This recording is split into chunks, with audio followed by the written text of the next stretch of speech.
Välkomna till ett nytt avsnitt här på Car Explorers. Och som ni kan se här bakom mig så har vi ett mässgolv och en elbilsmässa. Och inte vilken elbilsmässa som helst utan Europas största elbilsmässa e-car Expo här i Stockholm.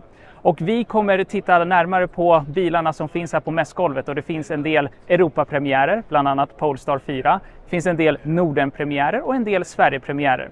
Vissa bilar kommer vi ta ett snabbt varv runt bilen för att kika lite snabbt. Andra kommer vi djupdyka lite mer. Förhoppningsvis kan vi även prata med några som är bakom bilen så att säga, för att få ännu mer detaljinformation om bilarna. Så häng med oss här under dagen när vi kikar på bilarna. Och glöm som sagt inte att prenumerera på kanalen Car Explorers för att inte missa när vi väl kör lite längre provkörningar där vi testar bilarna på riktigt. För många av de här bilarna som vi kommer se idag kommer vi ganska snart faktiskt kunna få provköra ordentligt. Och då vill ni inte missa när de videorna är ute. Så häng med oss här idag när vi besöker e-car Expo i Stockholm. Vi börjar med en av Europapremiärerna på mässan, Polestar 4. Polestar 4 positionerar sig precis mellan Polestar 2 och Polestar 3, både storleksmässigt och prismässigt. Med ett grundpris på 700 000 kronor blir det ett intressant tillskott på marknaden, och första kundleveranserna i Sverige ska redan ske efter sommaren. Vi passade på att få en introduktion till bilen av Ola Aldensjö som är produktchefen för Polestar 4. Jag är Ola Aldensjö, jag är produktchef på Polestar, för Polestar 4 som idag har Europapremiär. En helt fantastisk dag. Det vi ser framför oss är Polestar 4. Vi har designat det som en sportkupé. Vi har valt att designa den här bilen med en låg front, bra aerodynamik. Den blir snygg. Hela bilen är gjord för en kupé, så vi vill ha en sportig silhuett. Polestar 3 som står där borta, som har en mer traditionell, större SUV-upplevelse. Så är det här en SUV som vi kallar det.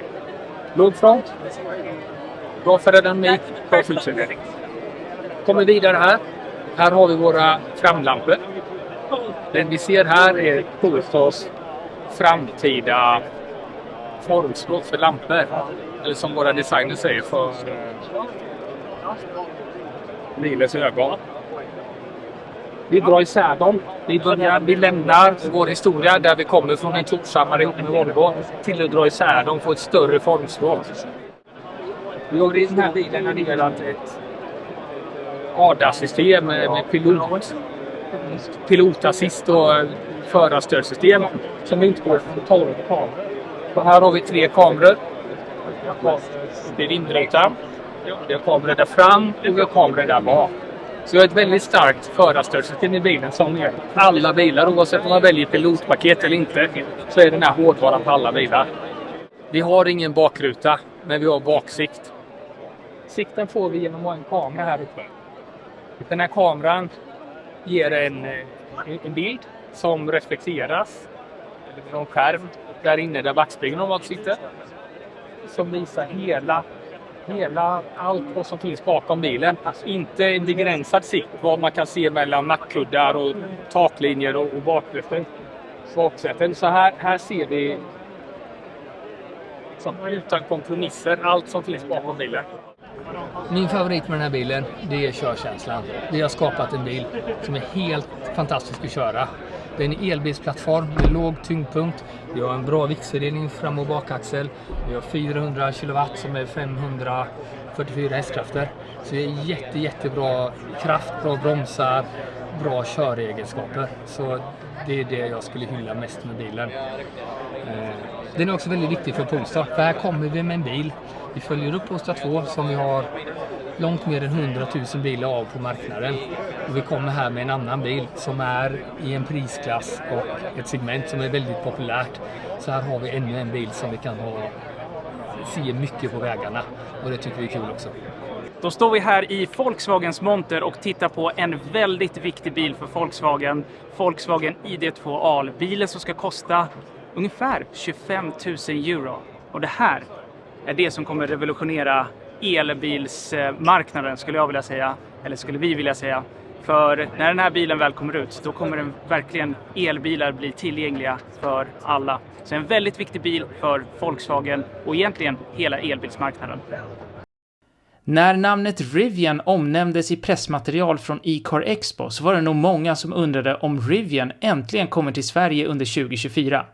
Svaret är både ja och nej. Ja, man kan köpa en Rivian om man bor i Sverige, men då via Rivian Owners Club som hjälper en att importera bilen till Sverige. Rivian kommer med andra ord inte officiellt till Sverige under 2024. Det får vi vänta ett tag till med. Däremot så kunde man beskåda denna RET under mässan. Cupra Tavascan är ett sportigare alternativ till Volkswagen ID4 och ID5, men även Skoda Enyaq och Audi Q4 e-tron. I den skaran är valet ganska självklart om man vill ha en sportigare bil med ett kaxigt utseende. Cupra levererar alltid på dessa punkter.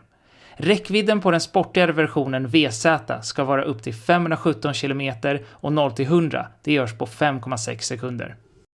Lotus tog med sig sina värstingvarianter till mässan, SUVen Elettre och här Hyper-GT:n Emeya. 2 elmotorer och en totaleffekt på 905 hästkrafter, 0-100 på 2,78 sekunder, vilket är 200 delar snabbare än Porsche Taycan Turbo S. Såklart! Är det här en framtida Porsche Taycan-dödare? Ja, det får vi förhoppningsvis reda på senare under 2024. Ja, det här är helt nya Ioniq 5N. Hyundais första helt eldrivna prestandabil från N-varumärket.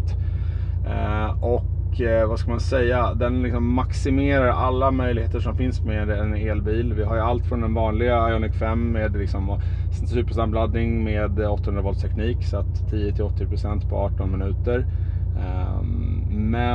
Och V2L och så vidare. Men sen kommer till det roliga, och det är ju liksom, vi har en effekt på upp till 650 hästar när man kickar in en Green Boost-funktionen som är en form av overboost-funktion på bilen.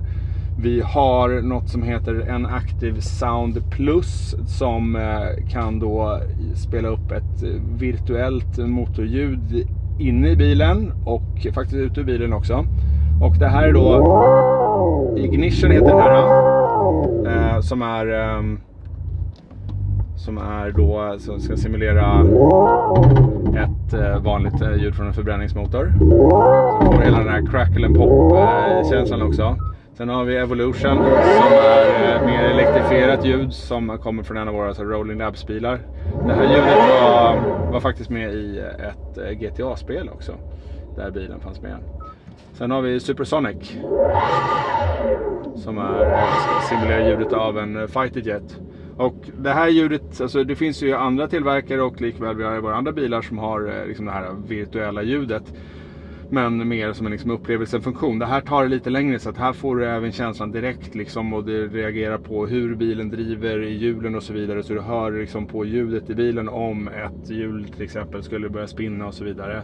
Och sen kombinerat med vår NI-shift då, som är liksom virtuella växlar, så gör det liksom att öka på hela körglädjen med bilen. För att det är det som N står för. Det är liksom Everyday Sports Car, Corner Rascal och Racetrack Capability. Så det är liksom mycket maxat körglädje. Så att de här växlarna då gör, om man tittar på motorerna, klarar 21 000 varv egentligen, eller det de levererar. Men om man valt att lägga liksom en fejkad liksom maxvarvning på 8000. Så att då, ja, man växlar som vanligt med paddlarna, och vad som händer när du växlar är att du klipper den inom millisekund, så klipper den effekten så att du får känslan av att om du skulle släppa kopplingen i en växling eller liksom växlingen i en DCT och så vidare, får den här knuffen i ryggen. Så att i kombination med då det här fejkade ljudet och växlingarna så gör det liksom en mycket mer så engagerande körupplevelse. Sen har vi lite andra då funktioner, så du kan göra, som du ser här, en mängd olika inställningar. Du kan justera liksom effekten på motorn, du kan liksom antispinnen i liksom i sportläge och så vidare. Du har en elektrisk differentialspärr på bakaxeln också för fördelning av greppet. Du kan också justera dämpningen. Vi har launch control och sen en massa annat, men vi har också andra spännande funktioner som är en torque distribution. Som till exempel du kan då ställa in drivet på bilen. Helt och hållet med en slider. Om du ska gå på så här 80-20, 60-40, 70-30. Driva fram och bak. Så vilket gör att liksom, om du vill ha fullt då, till exempel driftläge på bakhjulen. Så att nu är det en helt bakutdriven bil. Ganska häftigt. Vi har en pedal som är egentligen kan man säga som ett enpedalsläge, men där den liksom använder bromsarna och sen så regenereringen för liksom kraftigare inbromsningar, men också liksom att fördela vikten över så att du får liksom en snärtigare kurvtagning. En drift optimizer, en kick shift också finns det som gör att liksom så här funktioner som ska underlätta om du vill ut och drifta, som man då kanske helst ska göra på bana. Och sen så finns det då massa saker, det är oändligt, det är som grejer, alla de kända banorna, finns banor i Sverige och så vidare också, man vill liksom klocka varvtider och så vidare. 0-100 på 3,4 sekunder när den är liksom i overboost-läge. Ja. Det finns för få eldrivna sportbilar, men som tur är kommer MG Cyberster till undsättning. Eller? Låt oss börja med det som är bra. Upp till 544 hästkrafter, bakhjuls- eller fyrhjulsdriven och ett batteri på 77 kWh. Än så länge låter allt lovande, men för den som trodde att det här skulle bli en ny Mazda MX-5 med en vikt på drygt 1 ton så kommer besvikelsen här. Bilen väger nästan 2 ton, men det kanske går bra ändå. Cadillac har kommit till Sverige med en lyxig bäst som ska konkurrera med andra tillverkares flaggskeppsmodeller som BMW iX, Audi Q8 e-tron och Kia EV9 exempelvis. Batteriet är på 102 kWh och räckvidden ska vara upp till 530 km. Priset börjar på 906 000 kronor och första leveranserna kommer redan i maj i år. Det här var vår summering av mässan e-car Expo i år 2024.